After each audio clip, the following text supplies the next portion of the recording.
Welcome to the Culture and Sports Podcast, where we have discussions about how leadership and organizational culture impact organizational success, team and athlete performance, and the short and long term mental, physical, and emotional health of athletes. The Culture and Sports Podcast is brought to you by Culture and Sports. Culture and Sports helps sports organizations, teams, coaches, support and front office staff, and athletes understand the importance of leadership and organizational culture and its direct impact to success. Please join Robert Boland and Dr. Jeremy Piasecki in this season of the Culture and Sports Podcast. Hi, everybody. I'm Bob Boland. I'm proud to welcome everybody back to the Culture and Sports Podcast, Season 5, The Future of College Athletics. We have a colleague that I was fortunate enough to work with early in my career, and somebody who I've remained friendly with and really anxious to work with again in this next phase of my career. I don't know anybody whose interests and passions and expertise align better with the mission of culture and sports than does Dr. Janine D'Anniballe. Janine's lived an incredible life, both working with trauma patients and helping to do amazing things in regard to reducing sexual assault and its impact. She's been an athletic counselor, in performance counselor. She's back doing that in this stage of her career. But I don't know anybody who's better at this and more aligns with us, and I'm thrilled to welcome her today. Janine, thrilled to have you here. Why don't you tell us a little bit more about yourself that we've left out? Thank you so much, Bob. Yes, I'm happy to do that. And Bob and I met at the University of Tennessee, and really for me, that's where everything started. Where I basically cut my teeth working in the women's athletics department there at Tennessee as a graduate student, and really from that point went on to not only work with student athletes, but then expanded my background to work in the area of psychological trauma in the community.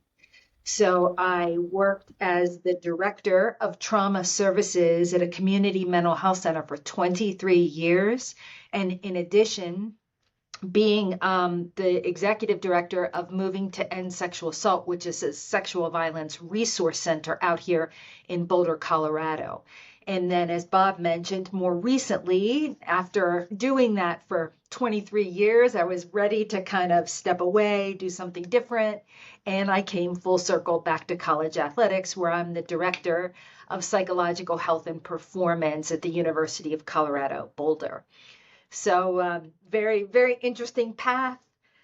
But I think, as Bob mentioned, what has remained is a real interest and passion in learning everything I can about helping people heal from adverse events and treating trauma and stress and anxiety in general. And we have, unfortunately, no shortage of that currently in our world and in athletics. Janine, we didn't talk about the fact that you were a former collegiate athlete, uh, and that that from high school to college and on into your life, you sports and athletic performance, whether it's basketball or yoga, plays a role in that, and you've even made some important inroads in infusing athletic activity in trauma reduction.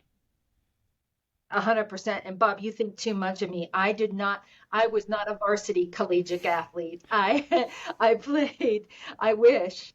I was a late bloomer. But I played, certainly club sports through college, but I did play in high school. But yeah, I throughout my career, really, I discovered yoga as my own like healing modality and passion, and then I was able to weave that into kind of the mental health space and teach what we call trauma-informed yoga.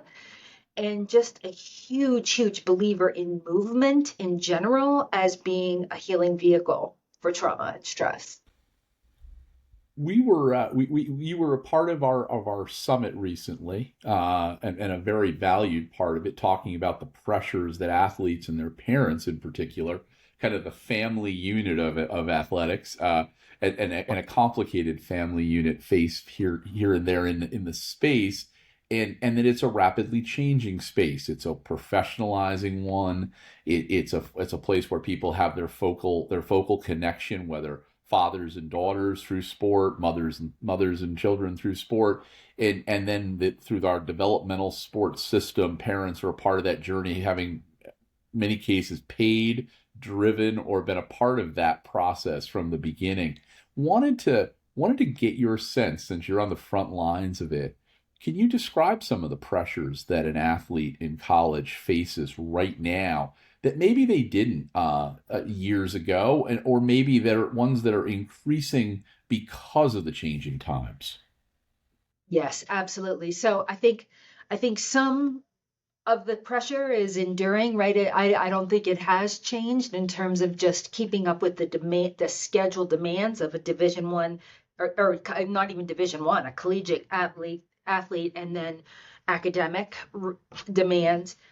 But what I have really observed is in this new era where there is perhaps a demand characteristic for more, self-promotion and branding through different spaces, social media space, website, YouTube, everything to kind of talk talk about that part of their academic collegiate experience, then promote it, to film it, to interface with it in the various platforms.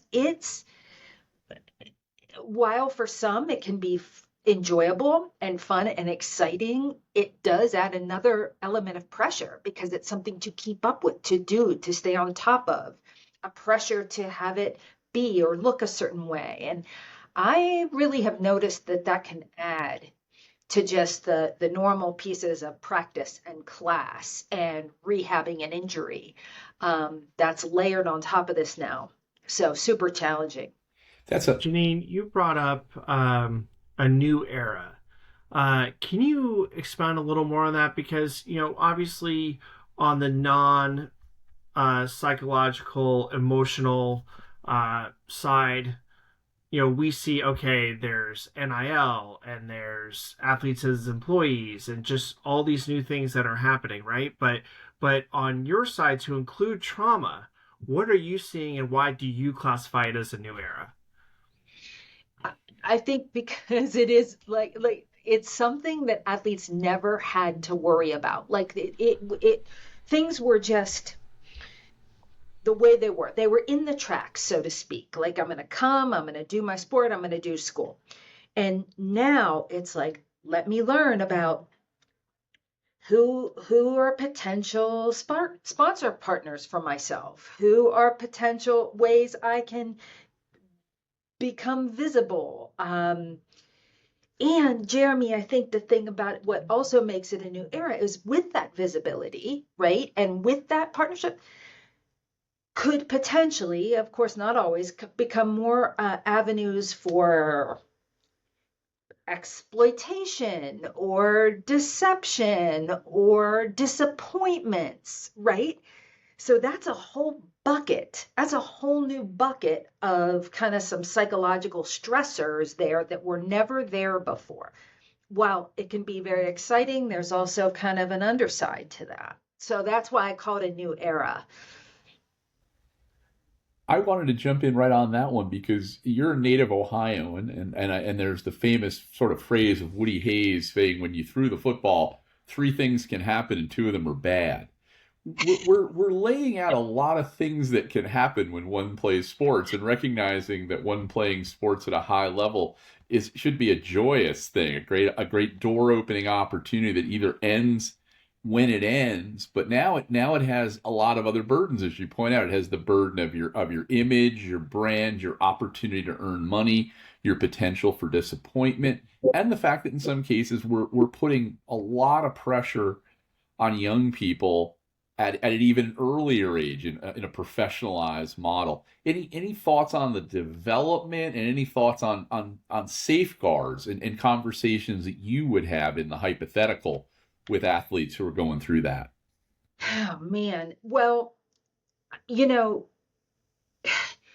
I guess when you were talking, Bob, one thing that came to mind, it's like, yeah, okay, we have to think about as athletes navigate this, like who are their support systems as they navigate this, right? Who are helping to support or advise, right?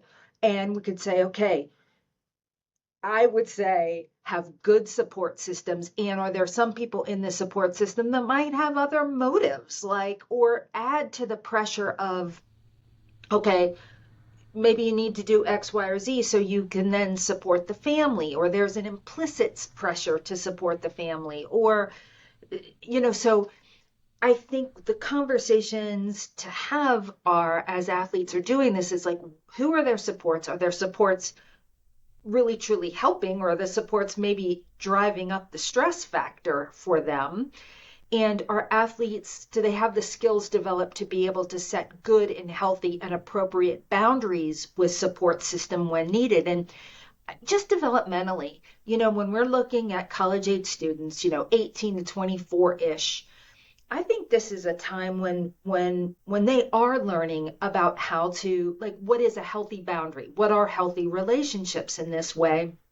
And now in this new era, having to set boundaries as it relates to like finances and brand and pressure, like that's a whole different reason to have to set a boundary.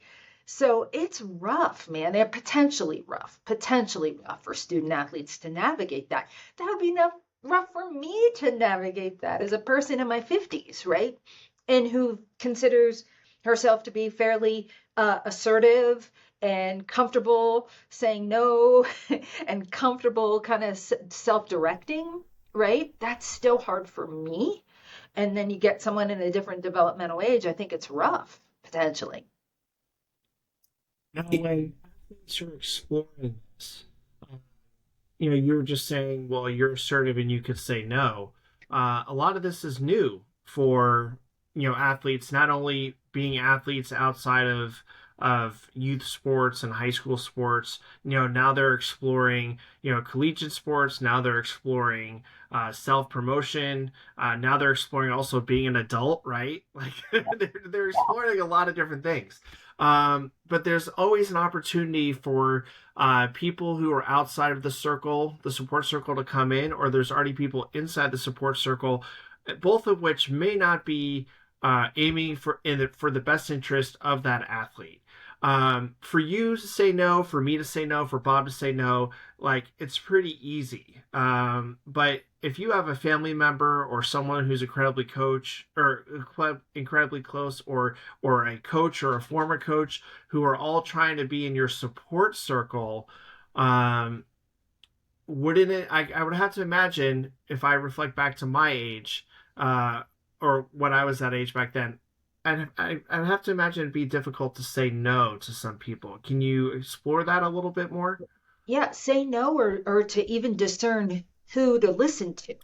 Exactly. Like, Yeah. so, right? I mean, Bob, I'll keep riffing here off of your football metaphor. I mean, there's a reason that the quarterback, right, has one voice in his or her ear. Like, right, you don't want like every coordinator talking through that's going to confuse the play call and the execution, right, of the play.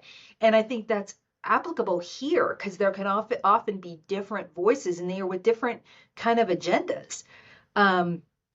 So I think it really, again, it comes to the athlete's ability to kind of set boundaries, to have discernment, and to also know what they want, like really to get in touch with what they want, not what other people say they should want or should do. And again, that's developmentally challenging. I mean, I'll think back at 20, and I had vague ideas of what I wanted, but I could also be pretty influenced at that point in time by my peer group, right? By family members. So I think it's hard to find that North Star for athletes sometimes, where they have that clear vision of where they're going. Janine, you hit on it, I think, a brilliant place, and it's something I'm wrestling with in my practice right now.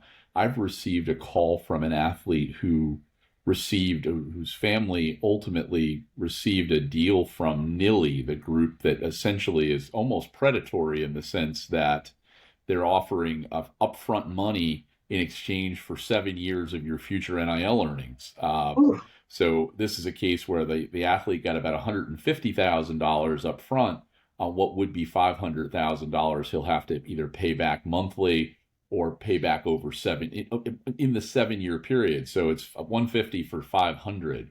So essentially, maybe a little bit better than the worst organized crime interest rate or VIG when we see it. But for him and for the family that were involved in it, this was something that they felt that was the right thing to do in the moment. It seems like there's always somebody to take something from an athlete in these moments. For every great athletic achievement, there's always somebody who either wants to be a part of it or take it from you.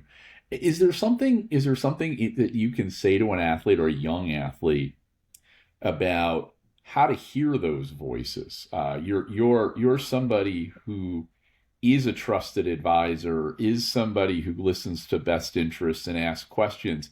How could you talk somebody into that identification process and help them skill up in that area?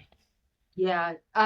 So I would say, like, really having people reflect on when they've had to make other choices in their lives, right? Even though, relatively speaking, I mean, it's not that high stakes, but it's still a significant choice. Like maybe what university to attend, what kind of what to major in. Okay, so to kind of look back on other decision points they had to make and help them start to discern who was guiding me to self-explore what I wanted versus telling me what to do. Right? And I mean, I'd like to think that in the field of counseling, that's what we do anyway. It's like I help you, Jeremy, Bob, really get in touch with what your desires and heart is versus me telling you what to do. And so I would probably guide that exploration of like who has really helped you get clear on your needs and wants, and then use that same kind of approach to this, even though the stakes are higher, it's really the same principles involved, And to some degree, has the current NIL monetization of college sort of made it harder to find out who those people are because people are offering us good stuff. And in an environment like that, who do we trust most, and how do we filter those voices? And I think it is a great journey of discovery in that way. I wanted to ask you a little bit about, and we've had a lot of debate back and forth about the role of NIL and how it affects women's athletics. Yes. And it's a unique environment there too. There have been women who have done exceptionally well in this space. There are women who I think are the true winners in NIL, telling a great story. And I think women's professional sports has won as a result of this too, given the valuations that we're seeing for women's soccer and women's ice hockey in the professional leagues, and just the growth of the WNBA again, that new spur of momentum. But in a great moment, are there some downsides and some challenges that women athletes face in particular in this space? So I'm very excited to kind of talk about this because, and these thoughts aren't fully formed, but I think what I wonder about is what is the bias in this process of who is promoted? And for instance, are we looking at somebody who embodies a certain body type, in terms of their weight or their appearance, or that are more heteronormative, right? Or who, whatever, their race, who's being lifted up in this space versus who might feel like this space isn't for me. And that concerns me on a lot of levels. Excuse me. One, it then concerns me that then the images that we see in female athletes, right? Again, what about someone who doesn't identify with the group that's particularly seen as attractive and marketable? And then what messages do other athletes internalize about that?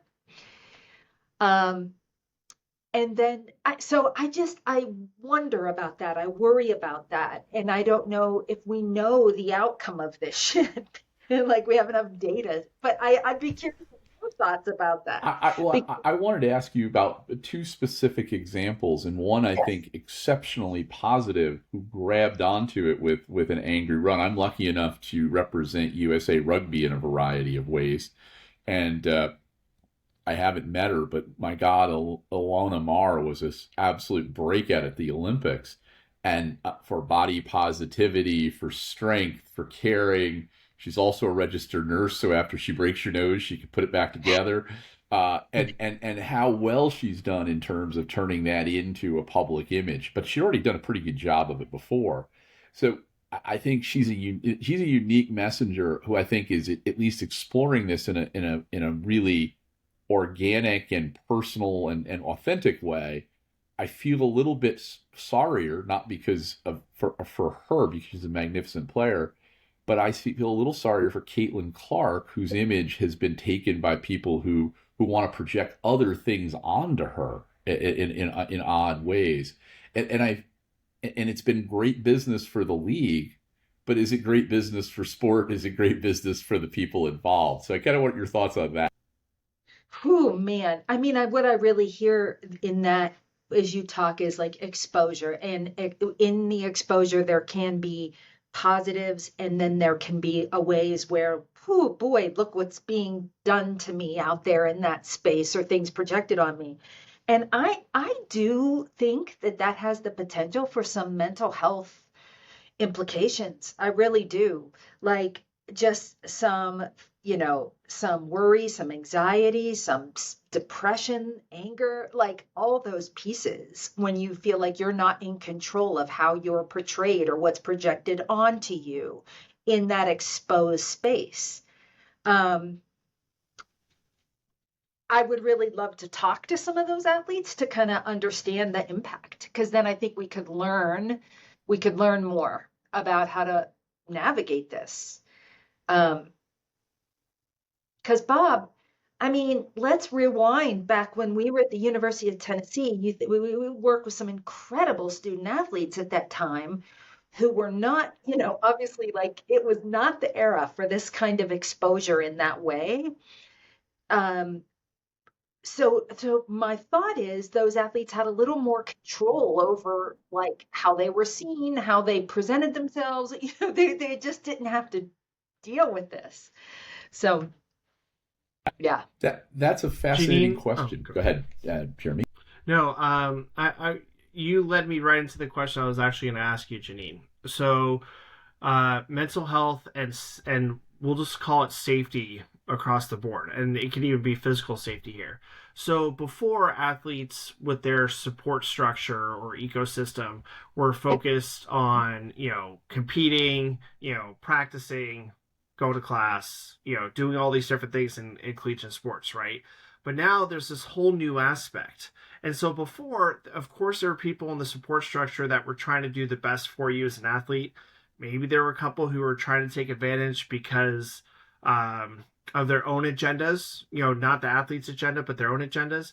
Now there's this whole new world. And, not only are there more safety issues, right? Like, and I'm sure you could talk about that for days, but also, do you think the adverse impact and the damage that could be created by the support system could actually be like incredibly worse now than it was even 2 years ago? Just if, the athlete is taken advantage of by someone who might be especially close to them? I mean, 100%. 100%. It sets it up for that, right? And it sets up not only for someone that's close to the athlete, but like when there's visibility, which is great. I mean, women, Bob, women for a long time have wanted visibility. It's like, we actually have female sports in college too, right? We have wanted that visibility. But sometimes with the visibility and the promotion, okay, the chance of being violated in some way goes up. And Jeremy, like you were saying, not only with people you know, but people you don't know. I think about things like, this isn't a topic that is very good to talk about, but you think about the very real dangers of stalking. And you think that when someone puts their life out and is, on different platforms, the ability to like Google and get a zillion results and find out a zillion pieces of information about that person. And then for female athletes in particular, although it does happen to men too, but female in particular, the risk, I think, of being stalked or violated in some way with sexual harassment or stalking or in some cases, sexual assault, in my mind, goes up with that visibility.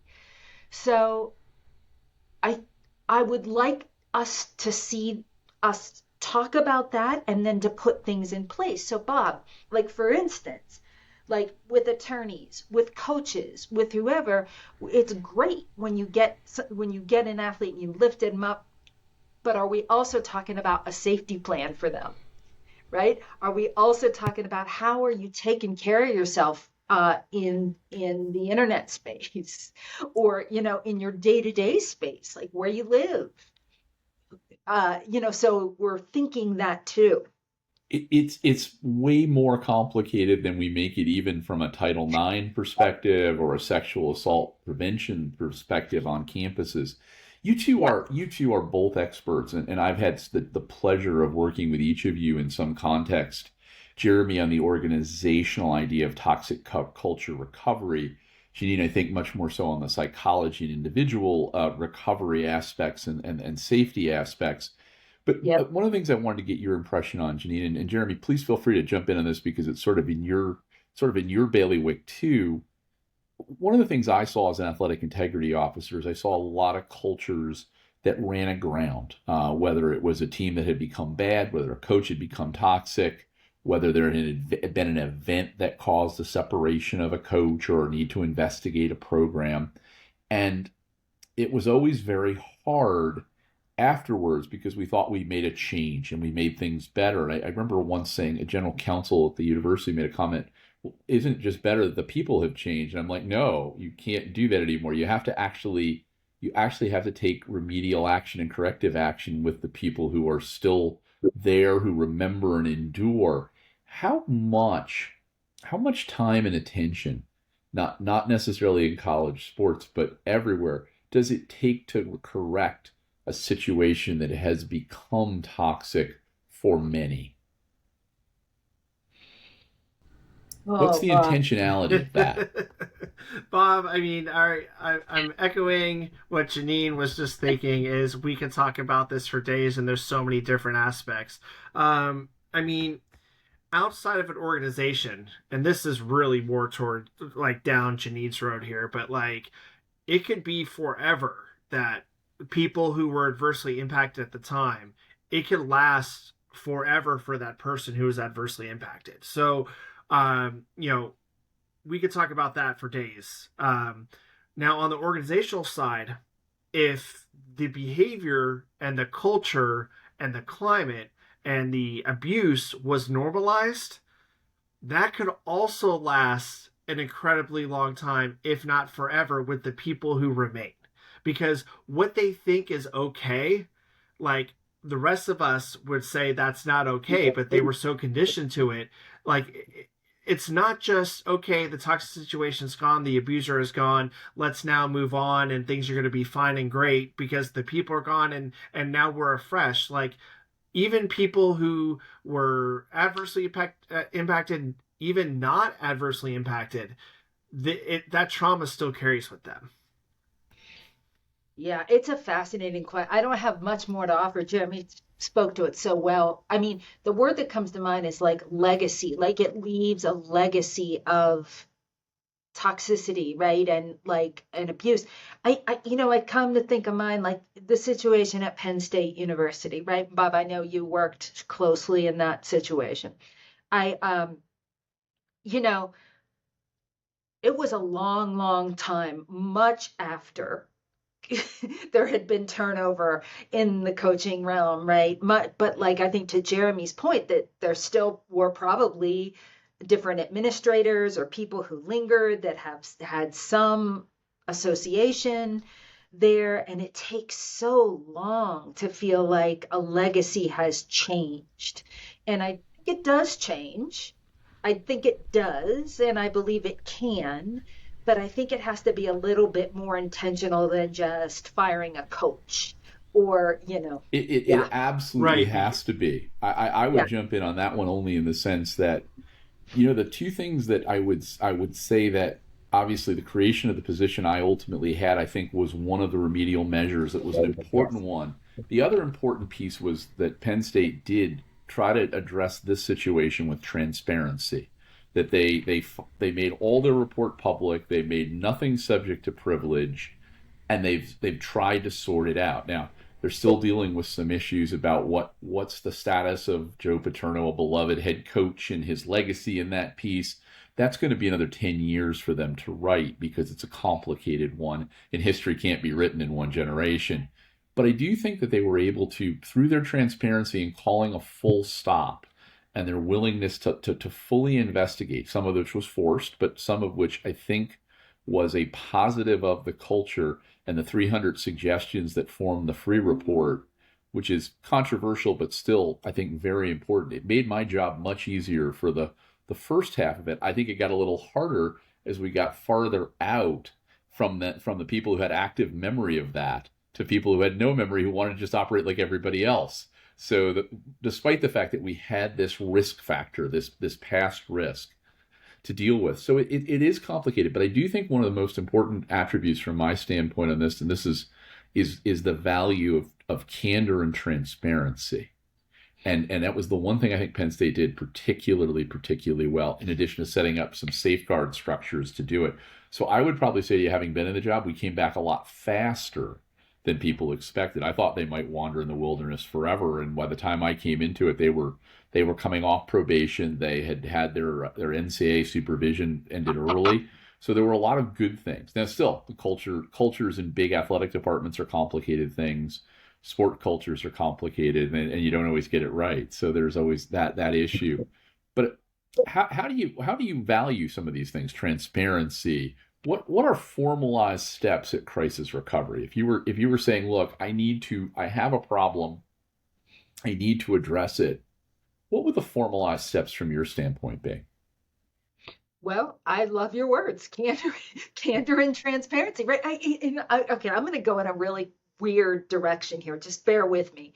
But I, unfortunately, in my career, have had the just horrible honor of participating in like recovery in mass disasters.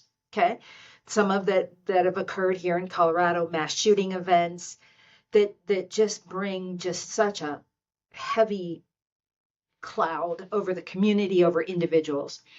And I think what has where I have seen healing and recovery take place is candor and transparency and to bring the darkness into the light and to say, to not kind of shut it down, but actually to bring it out and say, okay, here, this is what happened here. Let's actually talk about what happened here. Let's discuss what's happened here. And unfortunately, in our systems, I think when adversity hits, when crisis hits, we tend to go underground in those systems. And I think if we could learn anything as we navigate the time in college athletics now is to let's keep it all on the table. And I think, right? Let's keep it on the ground.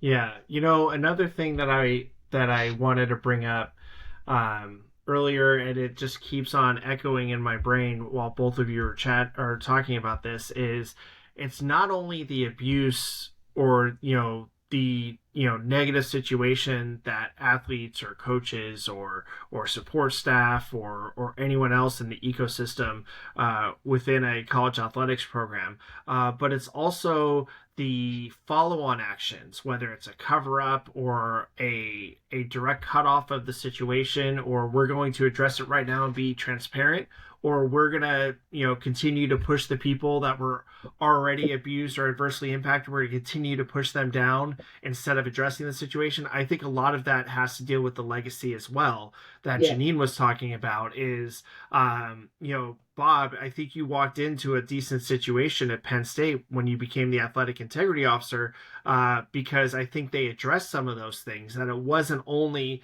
what happened, but it was the cover up, and it was also how they treated, athletes and coaches and people that were identifying that this happened originally. And so I think that with how they addressed it was a lot better than most organizations would have in the past. But I caveat that with saying that it was also covered up for a very long time, what happened. And so for those that were adversely impacted, it probably will stick with them, for a long time, if not forever, just because it took so long for it to be addressed itself. Have a tendency, I think, as humans to kick the milk under the refrigerator, and I kind of have that conversation as a guy who may at some point have drunk milk out of a carton in front of the refrigerator. That you spill some and you don't wipe it up, you just kind of kick it under, and in our culture we leave a lot of that at the bottom of the refrigerator. At some point, whatever that does, it sort of grows, congeals, changes state, and ultimately will throw the refrigerator on top of you when you come back at some point. So it's important to have the cleanup in the moment when it's a much smaller issue. It's the drip milk. To that question, Janine, I want to talk to you about how a coach today navigates the changing dynamic in relation to their athlete. And I know you are close friends with a number of coaches. You've advised them going back through the whole phase of your career.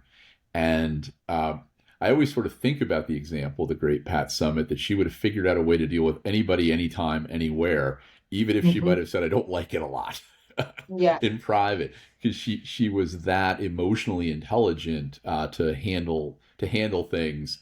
And you may have seen her in the moments when she was handling it less well sometimes. But I wonder how a great coach like a Pat Summitt would have naturally evolved to the modern times. But also, how can a coach who's not so gifted, maybe somebody who's struggling, what advice would you give them to navigating the psychology of the 18 to 22-year-old athlete today?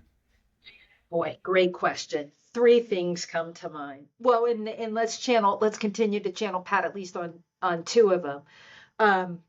I think, Pat was adept at like building in structure into her program. Like it was pretty structured. And I think when there is some chaos or unpredictability, structure helps contain. Structure helps decrease anxiety. So my suggestion for coach would be we structure practice, we structure this, maybe we structure how they're going to navigate these changes with NIL. Like there's some, and I don't know exactly what that looks like in a granular level, but at a macro level, it's like structuring it out somehow so there's less bleed.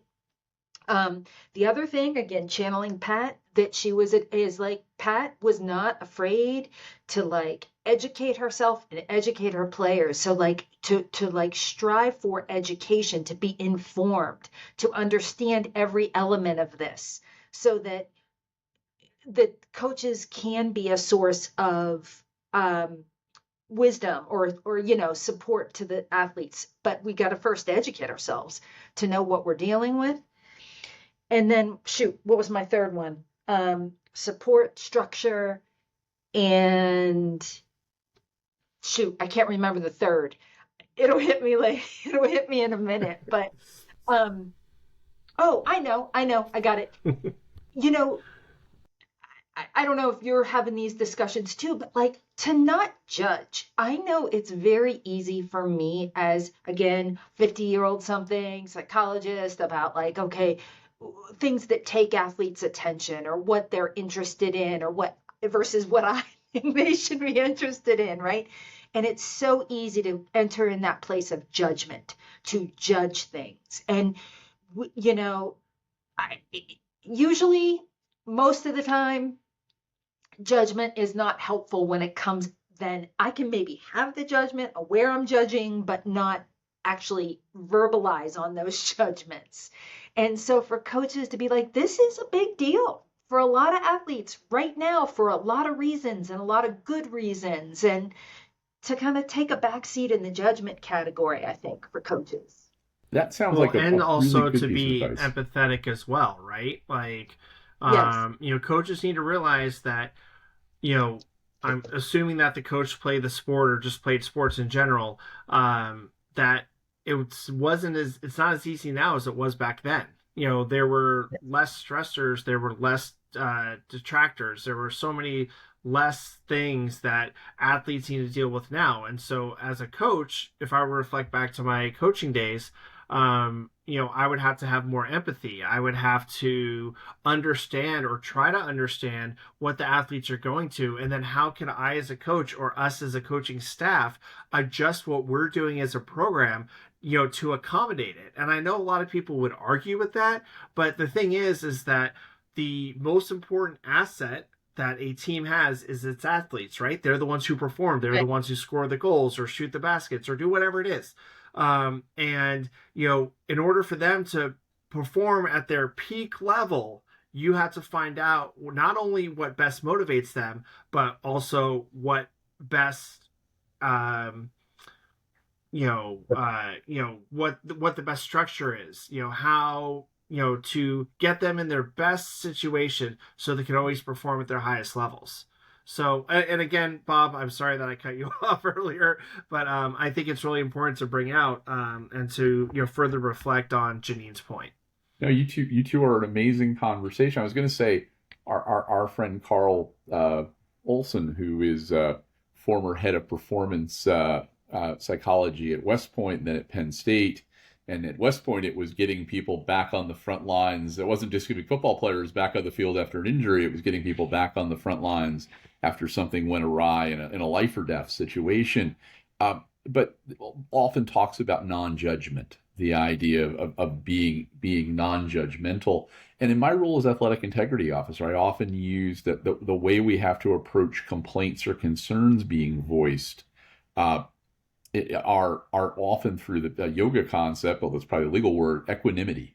The idea that we accept that they're being made. We don't have to believe that they're entirely true, but we have a duty to figure out why they're being made and why they're being said and what the gravity of it is.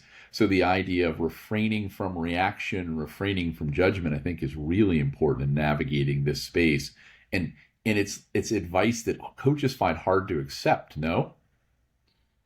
100%, because coaches are used to, kind of giving direction. There's a right and wrong way to box out. There's a right and wrong way to, throw a javelin. And so, but this, I think it's not really clear what's right, what's wrong, what's good, so to take that non-judgmental stance, it's really hard. It's really hard, but I think that would benefit coaches. I really do. And maybe at the end of the day, make coaches' lives less stressful too, to just. Exactly. Right? Yeah. Can I go back to one thing Bob said, please. Or Bob asked earlier? This is like a real circle here, but Bob, when you asked about female athletes, in college today, and I really wanted to talk about two pieces of that. And one is I kind of mentioned with the exposure and who gets lifted up, but I do worry about, we already have body image and eating disorders being rampant among athletes, right? And female athletes, like a lot. And then, when you have a lot of exposure, a lot of visibility, a lot of being, promoted, I just wonder about that. I wonder how that will amp up issues around body image and how someone looks versus who someone is, right? That isn't as readily apparent sometimes on various social media channels. And then the other piece, female athlete, women in general, as we know, with gender role socialization, women are socialized to be relational, to be in relationship, to maintain relationships, to put relationship above self in a lot of times, right? And so I think with women athletes now, you know, I'm always so struck by this, is that what often matters most to female athletes is, how am I getting along with my coach? How is the vibe with my teammates? How, versus how am I performing in my sport, right? Performance isn't always number one in their mind. And if they feel like, if I can get these relationships on track, then I'll perform better. And I just think we also need to keep that in mind, whatever our role is in college sports, that relationships lead the way for female athletes. So true. Yeah. Janine, before we start closing up this discussion, I did want to go back to something you brought up at the beginning about trauma-informed yoga. And I know there's lots of different names for it, but can you just talk for a few seconds about what trauma-informed yoga is, why it's important, why it can be beneficial for athletes or coaches or really anyone, even if they feel that they don't have trauma? Oh my gosh. Well, I think as a society okay, so the tenets of trauma-informed yoga, for those of you who may not know, right? The main tenets are cultivating a sense of mindfulness and of present moment awareness, of grounding, and of having an awareness of being in our bodies. And if you take ourselves in modern times, right, modern culture right now, we move really fast. We're kind of relentlessly multitasking, right? Relentlessly multitasking, moving quickly. And I dare say we're a little dissociated from our bodies. We're not tuned in. So when we can have practices that kind of counteract this cultural norm, right? This isn't even adding trauma to the picture. This is just like cultural norm of stress and being alive today, right? These practices that kind of are remedies for these chronic ways we disengage from present moment, I think can reset us neurobiologically, can reset us emotionally, to where we have more capacities to relate and to sleep and to eat when we're hungry, like just these basic things. So I have found it a very powerful tool, not only as part of trauma treatment, but just to cope with today's world.